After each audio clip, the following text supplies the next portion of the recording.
Happy New Year and welcome to January 2025. I'm Christine Kopr with Sotheby's Realty in Vancouver, BC, and I'm about to give you your market update for January, reflecting on December's numbers and how the year went with Vancouver real estate. So let's dive right in and get right to it. So overall annual sales in the Greater Vancouver region totaled 26,561, just up slightly above 2023. I've got to say it was definitely a rough year in real estate, but looking back, you can see that it was slightly better than 2018 and 2019. So not the worst, but not the best either. It was definitely sluggish. And remember, 2018, 2019 was the advent of the stress test. It was an instant 2% interest rate increase essentially when the stress test was implemented, because it was like effectively having 2% higher interest rates. So there was a lot of confusion in the market, things slowed down, plus the advent of the foreign buyers tax. And then after that, of course, we had a barrage of other taxes. Anyhow, the fact is that we did slightly better than last year. And last year was pretty tough because we had some extremely high interest rates, which were finally reduced as we came into the summertime and start to see a pickup in sales towards the tail end of the year that we're just about to look at. So my prediction is that we've just seen the worst of it and things should be improving as we move forward. However, this is the trough. So we're not anywhere in a great market. We're just getting into a better market. We're starting to recover, hopefully going to be seeing more average sales and listings on the market. But nonetheless, here we are. I think things will improve slightly, although I think it's going to be a tumultuous year. Not only do we have interest rates probably hanging out where they're going to be moving forward, maybe a couple more cuts in the variable rate, but with respect to the 5-year fixed bond market, well, the 5-year fixed rates,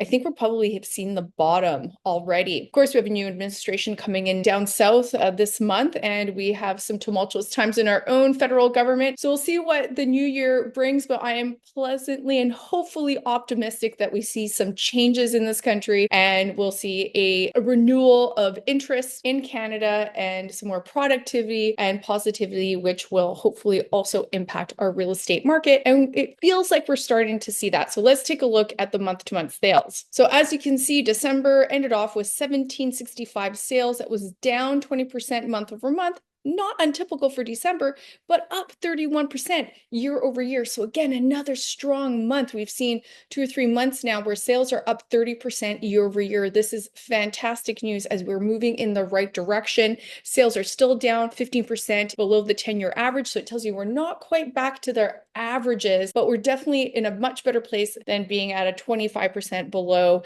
the 10-year average with respect to sales, which is our demand. With new listings in December, we had 1,676 new listings come on the market. That's down 55% month over month. Again, we're into December. This is a time where real estate shuts down, so this is not uncommon. And year over year listings are up 26%. A bit more inventory has been the theme of this year, and new listings are down 1% below the 10-year average. So that's great. Total inventory, we're sitting at 10,429 homes available for sale in the Greater Vancouver region. That's down 21% month over month. So that is a substantial decrease in homes. Even if it's seasonal, I do attribute that to just improving market conditions. And overall, our total inventory, to put in perspective, year over year is still up almost 19% year over year, but in much healthier territory. Now, of course, December is traditionally a quieter time of year, so we are expecting more listings to come on in the spring. We still have factors that are going to keep pushing that. People that have been waiting on the sidelines, finally comfortable in the market. Still, we have people renewing into this higher interest rate environment, just albeit not as crazy interest rates as there were about a year ago when, you were renewing to a 6% environment as opposed to 4.2 to 4.5% environment. So we'll definitely see some increases here in the spring, but again, that is great with respect to having more balanced market conditions and more options for buyers and sellers who would be buyers as they make their switches from their homes. Now, my favorite number is months of inventory. Of course, it's going to get a little bit tighter here in December with the way things are going, although if you look back, it actually expanded quite a bit last fall, and here we are sitting at 5.9 months of inventory, so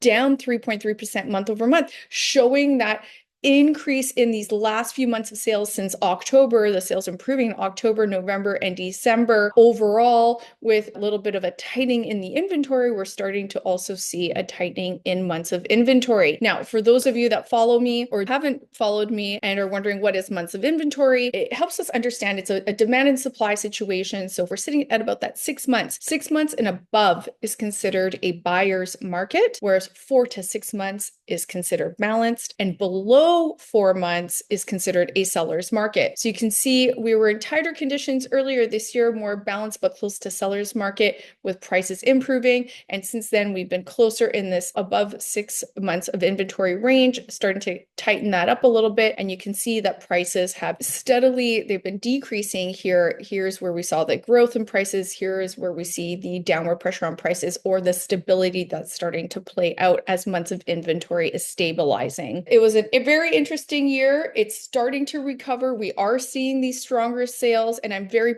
positive about the spring market. If you're thinking about buying, now's the time to be in touch, getting prepared. And if you're thinking about selling, same thing. I wouldn't wait till all the inventory comes on in March and April. If you're thinking about selling and there's less inventory right now, you have a less competition as a seller. And there are buyers that are gearing up to get into this market because they've been on the sidelines for just far too long. So what's driving the real estate market and our market influencers? Well, we did talk about interest rates. We had that jumbo rate cut of 50 points back in December. We have another interest rate announcement from the Bank of Canada at the end of this month. We're expecting another 1, maybe 2 more rate decreases for the variable rate, and would maybe be, a quarter of a point. I don't think we're going to see any more jumbo cuts there. But with the bond rate, as you can see, this controls the fixed rate market, and it has kind of bounced up a little bit here. So I think the low has been locked in here. And I discussed this on my last video with Ray Macklem. If you didn't see it, make sure you checked it out for December. So the fixed rate and the variable rates are getting really close. They're like kind of like this. So, if you're a betting man or a betting person and you think there's going to be a couple more decreases, that's quite possible. But there are some risks in the market up there. Again, the new incoming administration down in the US, plus the Canadian to US dollar disparity, which is very inflationary for us. One of the other market influences is inventory. Sometimes we're wondering, well, how does the inventory now compare to the past? You can see we've had peaks up here, going back to like 2019. Again, that was the outcome of the 2018, 2019 stress test introduction. We're kind of hovering around there, and it feels like things are normalizing again. So again, this is another reason why I think it's more rosy next year. I'm not saying it's going to be gangbusters, but it's just improving market conditions. They're still balanced and in some cases rough depending on your product type. So 1-bedroom condos, definitely opportunities there. We are going to probably see a lot more investor units coming onto the market and not having new tenants being brought in there, but being brought onto the market for purchase, which is great for first-time home buyers. But properties like detached homes, single-family homes,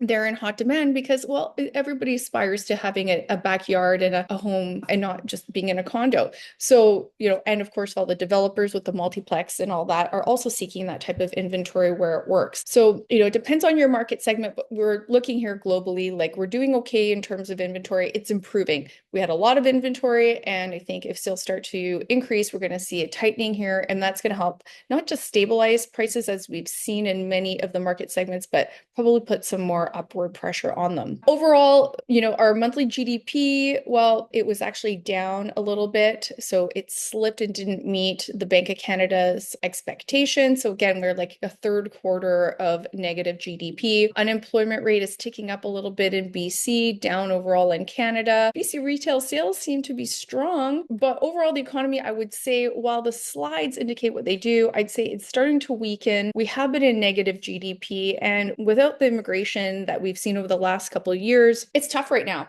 So I don't think that the economy is actually doing as well as some of these stats project. And we're seeing that as well in like rental prices. Like people just can't reach those rental prices anymore. But I also think that a part of the rental rate softening is that we have historical amount of rental product coming on the market. It's in construction and coming on, as well as has recently been built. So we have more rentals, plus again, those one bedroom condos that don't really work for your mom and pop investors anymore, or anyone that was Airbnb with all the new regulations. So that's probably great news for renters out there. Not so great news though for creating additional housing supply, because obviously the metrics don't really work to incentivize new construction. Some market influencers that I think will also help add a little bit of stimulation is, of course, the new higher price cap for insured mortgages. So that means if you don't have 20% down, it used to be that you could only put less than 20% down on $1 million and below. Now we can go to 1.5. You can go less than 20% down. So that really reduces the amount of equity that you need, as given in this example here. It can cut the upfront cost by $175,000. So that's huge. If you're in the market, you don't quite have that down payment, which traditionally is the big hurdle. Now you can start looking at homes that go up to 1.5 million, which is great because that includes that missing middle. We've got the 30-year AMs now for first-time home buyers and pre-sale. So that helps you spread out your mortgage over a longer period, reducing your mortgage rates, making it more affordable. That can be ways to help make things more affordable. Also, accessing up to 90% of your home's value if you want to put in a secondary suite to generate some income, which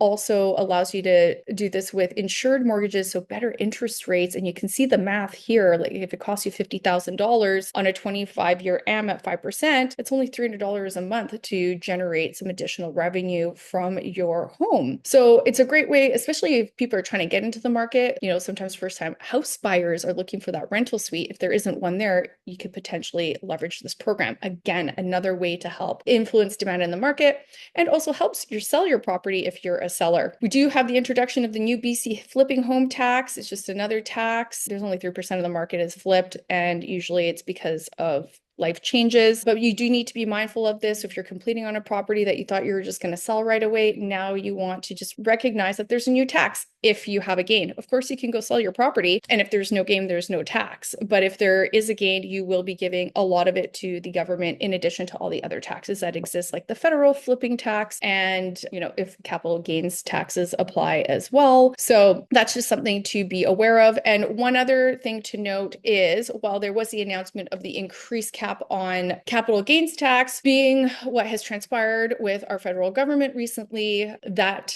new inclusion rate has not actually been written into law and probably will not be making it moving forward. So CRA does have to act like it is in the law.